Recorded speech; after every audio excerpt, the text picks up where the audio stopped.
అందరికీ నమస్కారం. ఈరోజు అన్ని ప్రధాన పత్రికలలో లేదా టెలివిజన్లలో వైఎస్ఆర్ కాంగ్రెస్ పార్టీ అక్రమంగా భూములను బదలాయించుకొని పెద్ద పెద్ద భవన నిర్మాణాలు చేసుకుందనే ఒక ఆరోపణ మా మీద చేయటం, నిన్న ఉదయం 5:30 గంటలకు తాడేపల్లి వైఎస్ఆర్ కాంగ్రెస్ పార్టీ కార్యాలయాన్ని బుల్డోజర్లు పెట్టి కూల్చివేయటాన్ని మీరందరూ చూసిన విషయమే. దానికి కొనసాగింపుగా సాయంత్రానికి లోకేష్ గారు కూడా శ్రీ జగన్మోహన్ రెడ్డి గారిని ఉద్దేశిస్తూ, మీ తాత రాజారెడ్డి జాగీరా ఆంధ్రప్రదేశ్,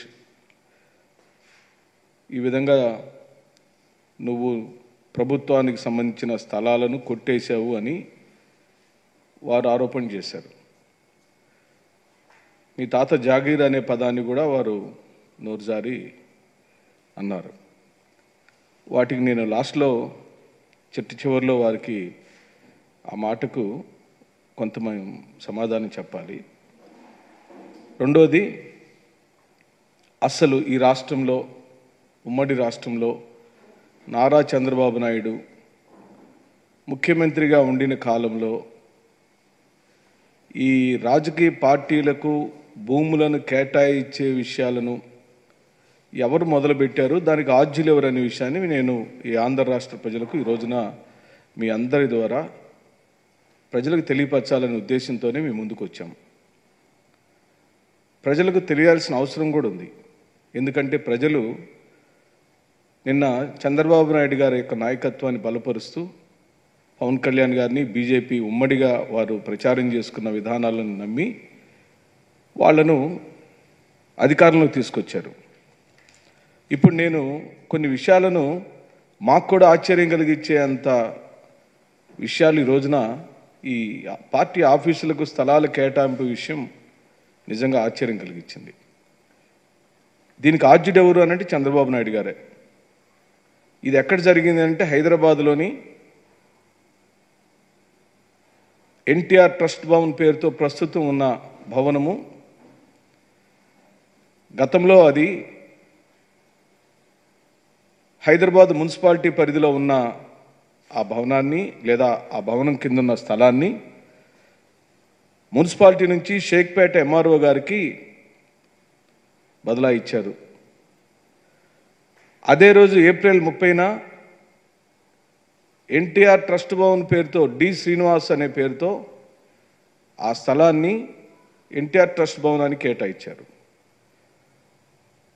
దానిలో వారు చెప్పిన విశేషం ఏంటంటే, ఆ ఎన్టీఆర్ ట్రస్ట్ భవన్లో శిక్షణా తరగతులు నిర్వహిస్తాము, స్కిల్ డెవలప్మెంట్ చేస్తాము, పేద విద్యార్థులకు చదువును బాగా నేర్పించడానికి ఉపయుక్తంగా ఉంటుందని వారు ప్రభుత్వానికి పెట్టిన అర్జీలో ఆ రోజు పెట్టుకొని, ఈరోజు ఎన్టీఆర్ ట్రస్ట్ భవన్గా పిలువబడుతున్న ఈ భవనం L&T కంపెనీ ద్వారా నిర్మితమైంది. ఇది మన భువనేశ్వరి గారి పేరు మీదకి బదలాయింపు జరిగింది. ఇది పార్టీ కార్యాలయంగా ప్రస్తుతం నడుస్తుందా, శిక్షణా తరగతుల పేరుతో ఎన్టీఆర్ ట్రస్ట్ పేరుతో జరుగుతున్న సేవా కార్యక్రమాలు ఈ భవనంలో ఏం జరుగుతున్నాయని మేము అడుగుతున్నాం. ప్రస్తుతం దీని విలువ, హైదరాబాద్ మార్కెట్ విలువ 1000 కోట్ల రూపాయలు ఉంటుంది. ఇదేమీ అబద్ధం లేదు. భవనం ఉంది, అక్కడ భవనం కింద భూమి ఉంది. భూమిని ఎన్టీఆర్ ట్రస్ట్ భవన్ పేరు మీదకి బదలాయించారు 1997లో. ఇది ఆ రోజున ఒక సంచలనం. ఆంధ్ర రాష్ట్ర రాజకీయాల్లో ఎన్టీఆర్ ట్రస్ట్ భవన్ అనే విషయం ఆ రోజున సంచలనం. ఇది గుడిసె కాదు, దయచేసి మీరు మనవి చేస్తున్నాం. ఇది గుడిసె కాదు, రేకుల షెడ్డు కాదు, లేదా తాటాకులతో వేసిన పందిరి కాదు.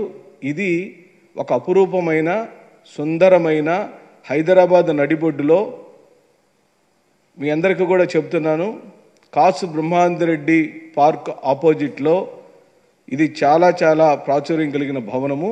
ఈ భవనం యొక్క వివరాలను తెలుగుదేశం పార్టీ వారందరికీ తెలుసు. ఒకసారి ఈ విభజిత ఆంధ్ర రాష్ట్ర ప్రజలందరికీ కూడా తెలియాలని మీ ముందుకు తెచ్చాం. అంటే మేము రాజకోటలు కట్టుకున్నాము, మేము భవనాలను కట్టుకున్నాము, జగన్మోహన్ రెడ్డికి ప్యాలెస్లు పిచ్చబట్టింది, జగన్మోహన్ రెడ్డి పెద్ద పెద్ద భవనాల నిర్మాణాలు చేసుకున్నారని జగన్మోహన్ రెడ్డి గారిని వారు విమర్శిస్తున్నారు. కాబట్టి ఈ భవన నిర్మాణం 1997లో భూ బదలాయింపు జరిగింది. ఆ భూమి మీద ఈ భవన నిర్మాణం జరిగింది. ఇప్పుడు ఇది ప్యాలెసా, సుందరమైన భవనమా, మీరే చెప్పాలి. ఇదే కాదు, ఇంకా కొన్ని విశేషాలను మేము ముందుకు తీసుకురావాలని ఈరోజున మా ప్రయత్నం. ఇకపోతే కొన్ని జీవోలు నారా చంద్రబాబు నాయుడు గారే ఇచ్చారు. నేను ఒక్క మాట కూడా ఈరోజున అబద్ధం చెప్పడానికి వీలే లేదు. సవివరంగా జీవో నెంబర్లతో సహా, తేదీలతో సహా కేటాయించిన భూములు, ఆ భూములలో నిర్మాణం చేసిన తెలుగుదేశం పార్టీ కార్యాలయాలను ఈ ఆంధ్ర రాష్ట్ర ప్రజలకు, ఈ ప్రపంచంలోని తెలుగు వాళ్ళందరికీ తెలియాలని మేము ముందుకు వచ్చాము. ఓ 2-3 రోజుల నుంచి దారుణమైన దాడి జరుగుతుంది జగన్మోహన్ రెడ్డి గారి వ్యక్తిత్వం పైన, ఆయన యొక్క నిర్ణయాలపైన, మా పార్టీ పైన.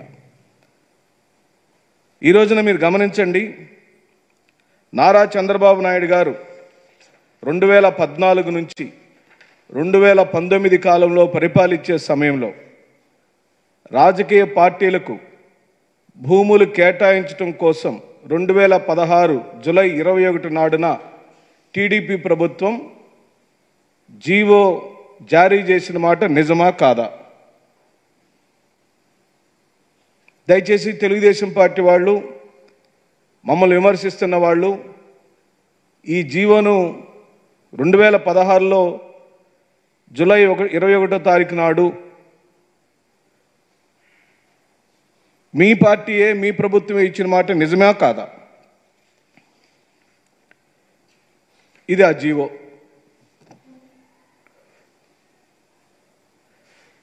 2016లో ఇచ్చిన జీవో ఆధారంగా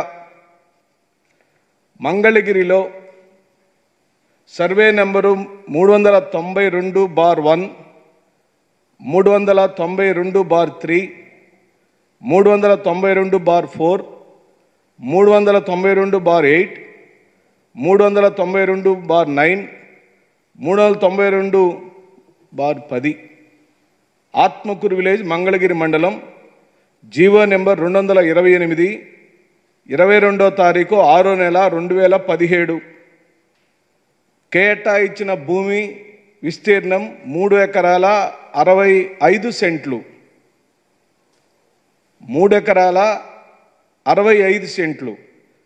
2016లో నారా చంద్రబాబు నాయుడు గారి ప్రభుత్వం 21 జూలై 2016లో వారిచ్చిన జీవో నెంబర్ ప్రకారం జాతీయ పార్టీలకు ఎంత భూమి, ప్రాంతీయ పార్టీలకు ఎంత భూమి అని వారిచ్చిన జీవో లెక్కల ప్రకారమే 33 సంవత్సరాలు మాత్రమే లీజుకు ఉండాల్సిన భూములను ఈ మంగళగిరిలో ప్రస్తుతం వారి కేంద్ర కార్యాలయంగా నిర్మించబడిన కార్యాలయం కిందన భూమిని 99 సంవత్సరాలకు లీజుగా ఇచ్చుకున్న మాట వాస్తవమా కాదా? ఇది జీవో నెంబర్ 575. ఆంధ్ర రాష్ట్ర ప్రభుత్వంచే ఇవ్వబడిన 575 జీవో నెంబర్ ప్రకారం తెలుగుదేశం పార్టీకి మంగళగిరిలో ఇచ్చిన భూమి 33 సంవత్సరాలకే ఇవ్వాల్సిన భూమిని 99 సంవత్సరాలకు తీసుకొని ఈ విధమైన తాటాకుల పందిరిని నిర్మించుకున్నారా లేదా? ఆంధ్ర రాష్ట్ర ప్రజలు గమనించండి, ఇది తాటాకుల పందిరి. ఇది భవనం కాదు, ఇది అంతస్తు కాదు, ఇది ప్యాలెస్ కాదు. వారు మమ్మల్ని ప్యాలెస్ అంటున్నారు. సంతోషం. మా జగన్మోహన్ రెడ్డి గారు క్వాలిటీ విషయంలో కానీ, భవన నిర్మాణం అందం విషయంలో కానీ, గాలి వెలుతురు బాగా వచ్చే విషయంలో కానీ ఎక్కడ రాజీ పడలేదు. ఆయనకి సుందరమైన భవనాలను నిర్మించాలని ఆశపడ్డాడు, కోరుకున్నాడు. కాబట్టే ప్రభుత్వ భూమైన ఋషికొండలో కూడా సుందరమైన భవనాలే నిర్మించాడు. అది ప్రభుత్వం యొక్క ఆస్తి.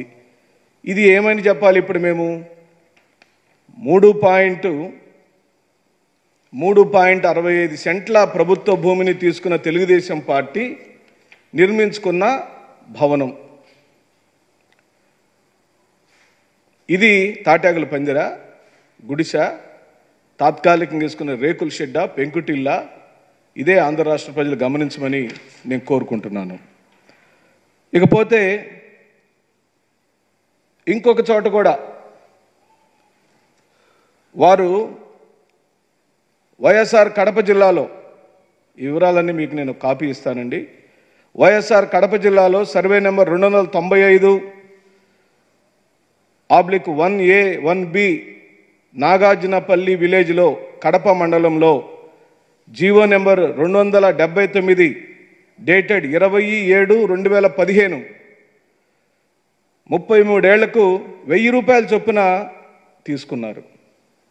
మంగళగిరి భవనానికి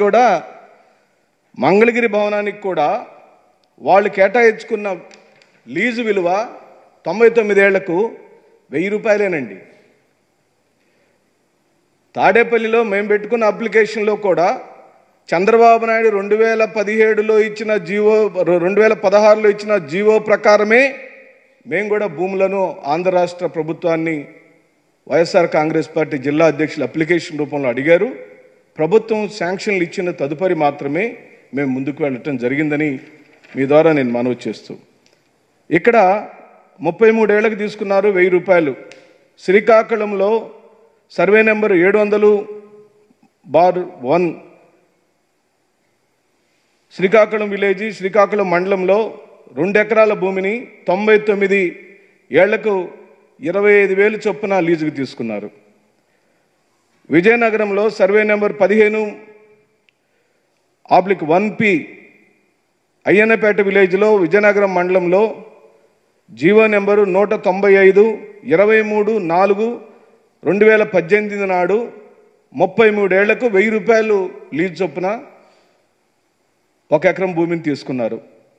గుంటూరులో పురుషోత్తపట్నం విలేజ్, చిలకలూరుపేట మండలం, గుంటూరు జిల్లా జీవో నెంబరు 197 తేదీ 23/4/2018 20 సెంట్ల భూమిని లీజుకు తీసుకున్నారు. 33 ఏళ్లకు 1000 రూపాయల లీజు. కృష్ణా జిల్లా గుణదల విలేజీ, విజయవాడ అర్బన్ మండలంలో జీవో నెంబరు 513 తేదీ 11/10/2018 95 సెంట్లు 33 ఏళ్లకు లీజుకు తీసుకున్నారు 1000 రూపాయల చొప్పున. ప్రకాశం జిల్లాలో సర్వే నెంబరు 68/8 పెళ్ళూరు విలేజ్లో ఒంగోలు మండలంలో జీవో నెంబరు 514 11/10/2018 తేదీన 33 ఏళ్లకు 1 ఎకరా 96 సెంట్ల భూమిని 1000 రూపాయల చొప్పున లీజుకు తీసుకున్నారు. వైఎస్ఆర్ కడప జిల్లాలో సర్వే నెంబర్ 37/4 అక్కాయపల్లి విలేజ్లో కడప మండలంలో జీవో నెంబరు 56 డేటెడ్ 24/1/2019 నాడు 2 ఎకరాల భూమిని 33 ఏళ్లకు 1000 రూపాయల చొప్పున లీజుకు తీసుకున్నారు. చిత్తూరులో సర్వే నెంబర్ 1/1B3 గుండ్లాపల్లి విలేజ్లో చిత్తూరు మండలంలో జీవో నెంబర్ 59 24/1/2019 జీవో రిలీజ్ చేశారు. 1 ఎకరా 20 సెంట్ల భూమిని కేటాయించుకున్నారు. 33 ఏళ్లకు లీజుకు రాయించుకున్నారు. లీజు విలువ సంవత్సరానికి 1000 రూపాయలు. Srikakulam survey number 106/3 Kothapeta village of Kothambalapalli మండలం జీవో నెంబరు 63 24/1/2019 30 సెంట్ల భూమిని 33 ఏళ్లకు తీసుకున్నారు. ఇవన్నీ అబద్ధమా?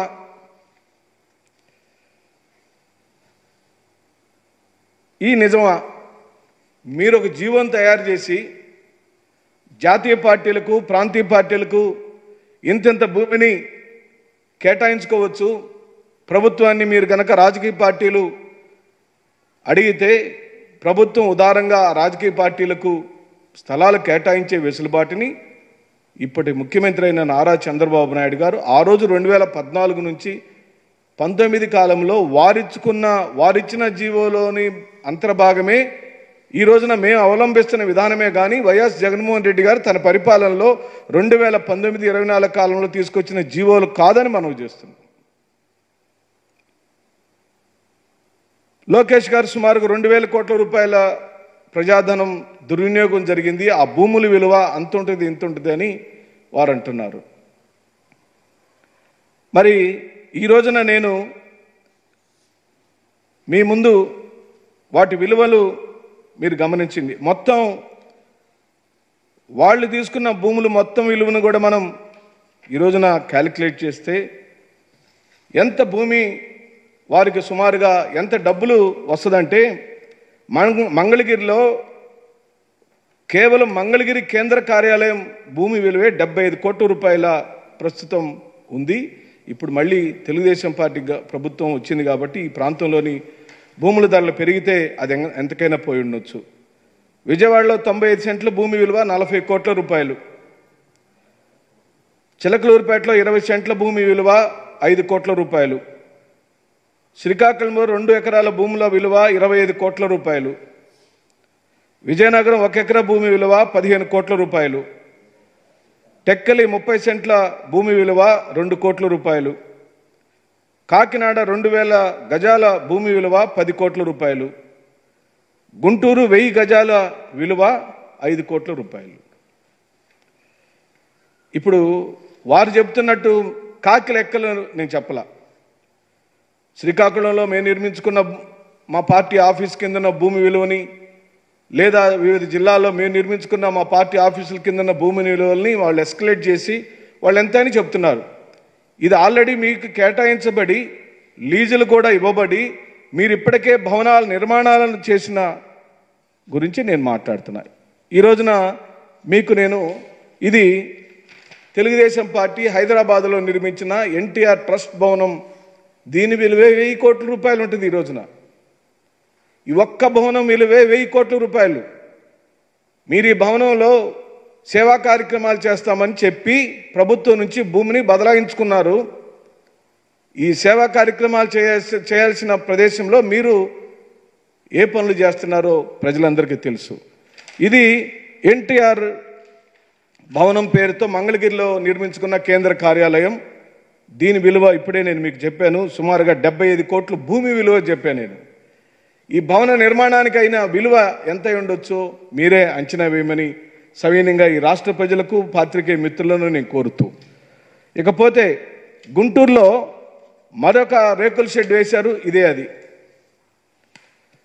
ఇది గుంటూరులో తెలుగుదేశం పార్టీ నిర్మించుకున్న భవనము, దాని యొక్క రూపురేఖలు. ఇది శ్రీకాకుళం జిల్లాలో ప్రభుత్వ భూమిని లీజుగా తీసుకుని తెలుగుదేశం పార్టీ నిర్మించుకున్న సుందరమైన భవనం అందామా, వాళ్ళు చెప్పినట్టు ప్యాలెస్లు అందామా? ఈ ప్యాలెస్ల గొడవని ఎవరు తెచ్చారో వాళ్ళకే అర్థమయ్యే విధంగా నేను ఈ మధ్యలో మనవి చేస్తూ, కాకినాడలో వారు నిర్మించుకున్న భవనము తెలుగుదేశం పార్టీ ఆఫీసు, కాకినాడ భవనం ఇది, తెలుగుదేశం పార్టీకి సంబంధించిన భవనం ఇది. ఇది ఏలూరులో, వెస్ట్ గోదావరి జిల్లా ఏలూరులో నిర్మించుకున్న భవనము. ఇది నెల్లూరులో తెలుగుదేశం పార్టీ నిర్మించుకున్న కార్యాలయము.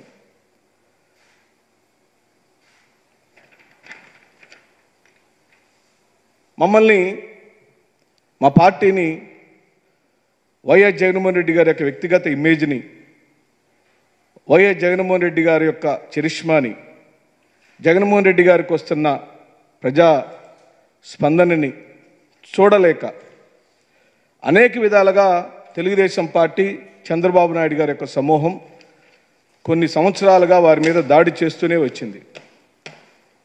2014లో కొంత విజయం సాధించారు, ఇదే పొత్తు పెట్టుకున్నారు.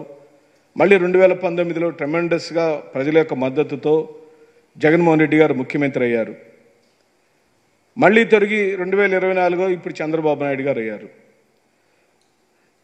2014లో కూడా చంద్రబాబు నాయుడు గారి యొక్క నాయకత్వంలో ఏర్పడిన ప్రభుత్వం ఈరోజు అవలంబిస్తున్న ఏ విధానము ఆ రోజున లేదు. మేము నిజం ఒప్పుకోవాలి. కానీ జగన్మోహన్ రెడ్డి గారి మీద మాటల దాడి మాత్రం భయంకరంగా చేశారు.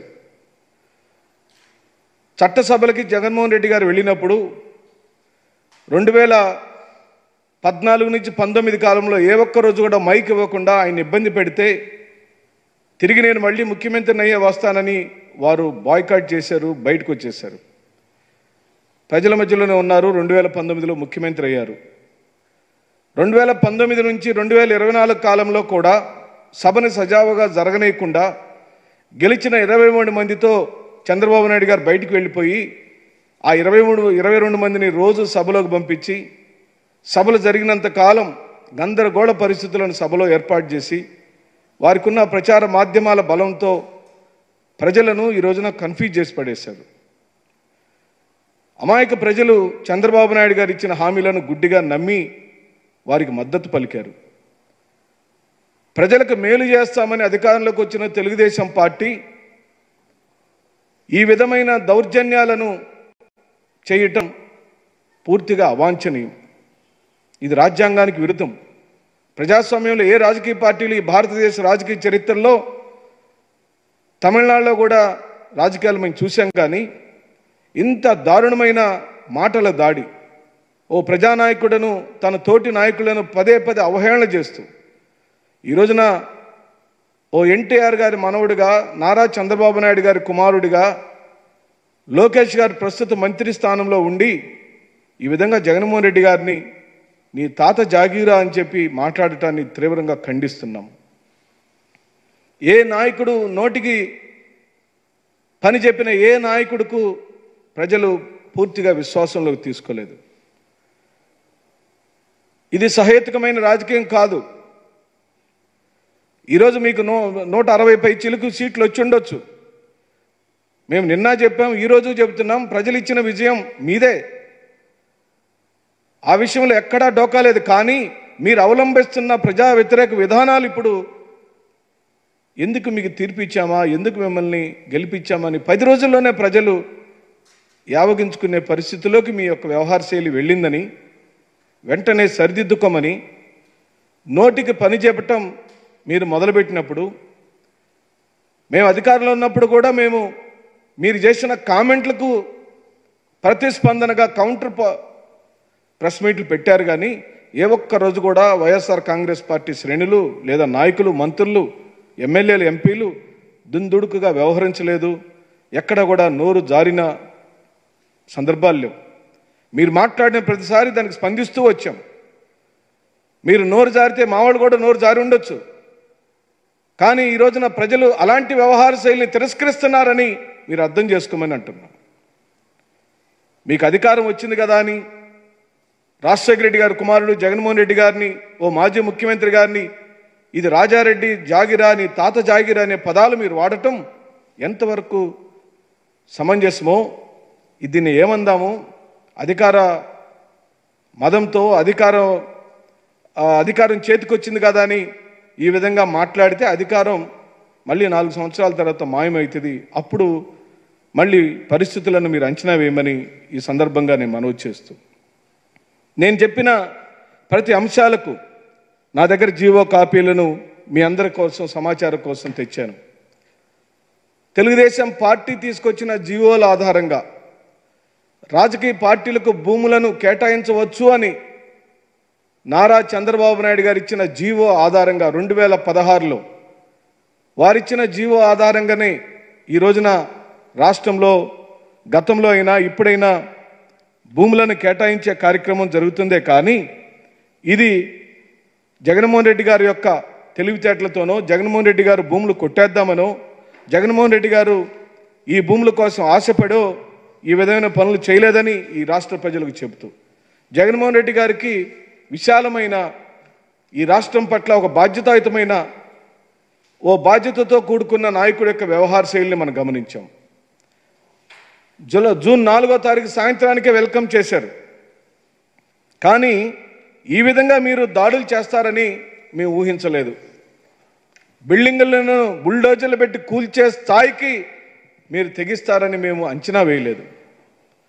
ఇలాంటి రాజకీయాలు ఆంధ్ర రాష్ట్రంలో కుదరవని, ఈ ఆంధ్ర రాష్ట్రంలో ప్రజలందరూ చాలా చాలా తెలివిగలిగిన వారని వారి యొక్క దృష్టికి మేము ఈ మీడియా మాధ్యమం ద్వారా మీ అందరి ద్వారా సవినయంగా మనవి చేస్తూ వేడుకుంటున్నాం. ఈ దుశ్చర్యలు ఆపమని కూడా కోరుతున్నాం.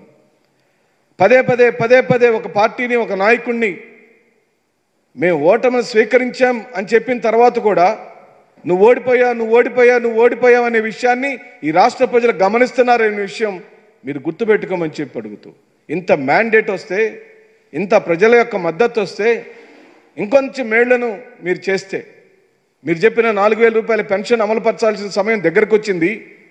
మీరు చెప్పిన ఉచితమైన మహిళలకు ఉచిత బస్సు ప్రయాణం యొక్క ప్రారంభం చేయాల్సిన సమయం దగ్గరకు వచ్చింది.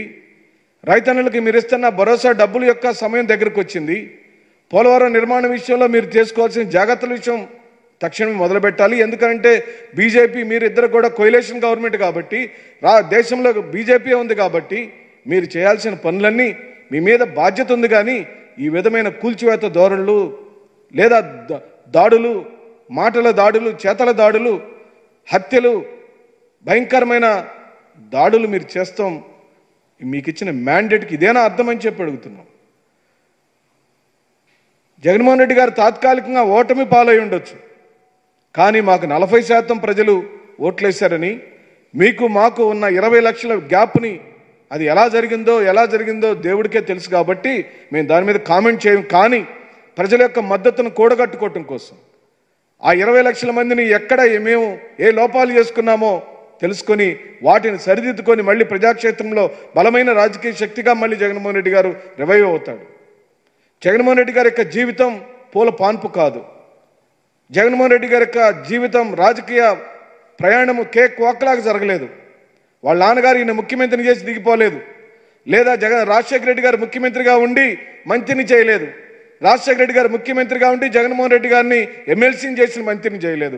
రాజశేఖర రెడ్డి గారు చనిపోయిన తర్వాత అత్యంత సంక్లిష్టమైన పరిస్థితులలో, ప్రతికూలమైన పరిస్థితుల్లో సోనియా గాంధీ గారు ప్రపంచంలోనే శక్తివంతమైన మహిళగా ఉండిన కాలంలో సోనియా గాంధీకి ఎదురెళ్ళి ఓ రాజకీయ పార్టీని పెట్టుకొని 67 మంది ఎమ్మెల్యేలను గెలుచుకొని అసెంబ్లీకి వచ్చినవాడు.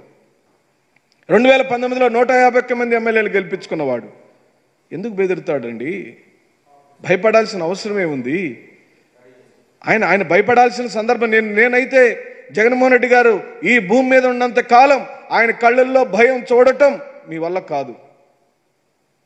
ఎందుకంటే ధైర్యంగా తండ్రిని కోల్పోయిన బాధలో నుంచి ప్రజాక్షేత్రంలో ధైర్యంగా వచ్చినవాడు.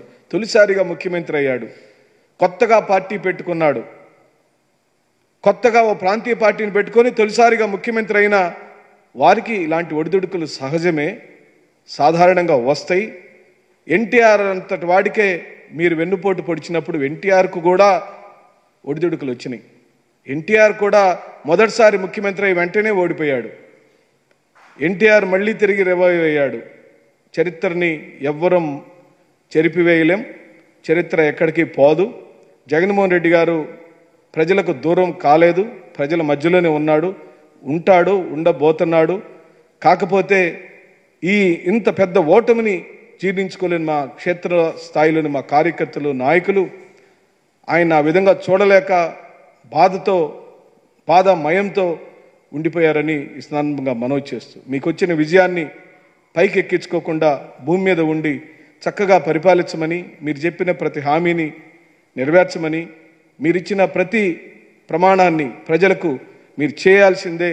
ఎందుకంటే మీకు మ్యాండేట్ ఇచ్చారు, అపురూపమైన మ్యాండేట్ ఇచ్చారు, ట్రెమెండస్ మ్యాండేట్ ఇచ్చారు. చరిత్రని తిరగరాసిన నారా చంద్రబాబు నాయుడు గారు తిరిగి మళ్ళీ ప్రజలకు చేయాల్సిన మేళ్ల విషయంలో 2014లో నుంచి 19 వరకు చేసినట్లుగా ఆ రోజు రుణాలు మాఫీ చేస్తానని మహిళలకు, రైతులకు మీరు ఇచ్చిన హామీ నెరవేర్చలేదు కాబట్టి, ఇంటికో ఉద్యోగం ఇస్తానని మీరు నెరవేర్చలేదు కాబట్టి, ఇప్పుడు మీరు తప్పనిసరిగా ఈ పేదవాళ్లకు, మధ్యతరగతి వాళ్లకు, లేదా ఎస్సీ ఎస్టీ బీసీ మైనార్టీలకు, లేదా పెద్ద కులాల్లో ఉన్న పేదవాళ్లకు మీరు ఇచ్చిన ప్రతి హామీని నెరవేర్చమని చెబుతూ, ఈ దాడులను ఆపమని, మీరు చేసిన ప్రతి పనిని మీరే ఒకసారి సరి చూసుకోమని చెబుతూ సెలవు తీసుకుంటున్నాను.